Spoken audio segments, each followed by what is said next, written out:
Sabu-sabu seberat 20 kg yang diselundupkan ke kota Parepare berhasil digagalkan polisi dari Polsek Kawasan Pelabuhan Nusantara Polres Parepare.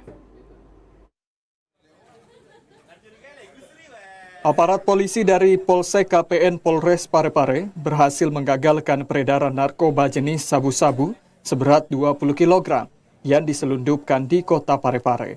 Barang haram itu diketahui berasal dari Palangkaraya, Kalimantan Tengah, yang disimpan ke dalam sebuah koper dibawa oleh tersangka inisial SH dan diselundupkan ke kota Parepare melalui jalur laut menggunakan kapal KM Dharma Ferry 3. Pengungkapan kasus ini saat Kapolres Parepare AKBP Indra Waspadayuda memimpin press release di Mapolres Parepare.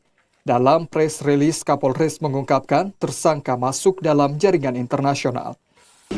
Kita menemukan barang bukti satu koper berwarna biru, yang mana di dalam koper ini berisikan 20 bungkus plastik yang ada di hadapan rekan-rekan semua. 20 bungkus plastik ini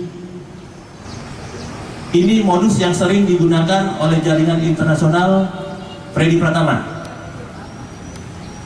karena modus dan metodenya sama. Tersangka kini ditahan di Mapolres Parepare beserta dengan barang bukti dengan ancaman hukuman berat pidana mati atau seumur hidup.